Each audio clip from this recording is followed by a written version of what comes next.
আপনি হয়তো বিশ্বাস নাও করতে পারেন, তবে এটাই সত্যি। বাসায় থাকা মাত্র ৩টা উপকরণ ব্যবহার করে আজকে এমন একটা সহজ ডেজার্ট রেসিপি তৈরি করে দেখাবো, যেটা বানিয়ে নিতে লাগবে মাত্র কয়েক মিনিট আর খেতে তো অনেক বেশি মজার। আজকের রেসিপি তৈরিতে প্রথমে আমার লাগবে Dano delight new try and love pack. 200 গ্রামের এই প্যাকেটটা বেশ সাশ্রয়ী, আবার এটার সাথে একটা কন্টেনারও ফ্রি আছে। ছোটবেলায় মিষ্টি কিছু খাওয়ার বায়না করলে আম্মু ঘরে থাকা উপকরণ দিয়ে এই সহজ ডেজার্টটা বানিয়ে দিতেন।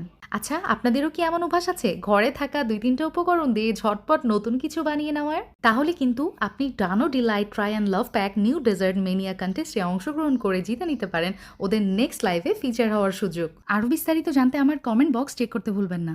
আপনাদের সাথে কথা বলতে বলতে এইদিকে আমার ব্রাউন সুগারও কিন্তু ক্যারামেলাইজ হয়ে গেছে। গুলিয়ে রাখা 2 কাপ দুধ এখানে দিয়ে দিলাম, 5 মিনিটের মতো জাল করব। আর খেয়াল করেছেন নিশ্চয়ই, Dano delight full cream milk powder জাল করে নেওয়ার পর কি পরিমাণ মালাই হয়েছে, মাশাল্লাহ। এখন আমি নেক্সট প্রসেসে চলে যাচ্ছি। 2টা রুম টেম্পারেচারে ডিম লাগছে আমার, সাথে ব্যবহার করেছি ঠান্ডা করে রাখা ক্যারামেল মিল্ক। দিয়ে আমি হ্যান্ড বিটার দিয়ে এটা বিট করে নিব। আপনি চাইলে এই কাজটা ব্লেন্ডারেও করতে পারেন। এখন কাপের মধ্যে এই মিশ্রণটা দেওয়ার পর আমি যেটা করেছি, ফয়েল পেপার দিয়ে মুড়িয়ে নিয়েছি। তারপর উপর দিয়ে একটু ছিদ্র করে এটা আমি গরম পানিতে ভাপিয়ে নিব। স্টিম করে নিব ঘড়ি ধরে 15 মিনিট। আমাদের কাপ ডেজার্ট কিন্তু একদম রেডি। চুলার জাল অফ করে দিব।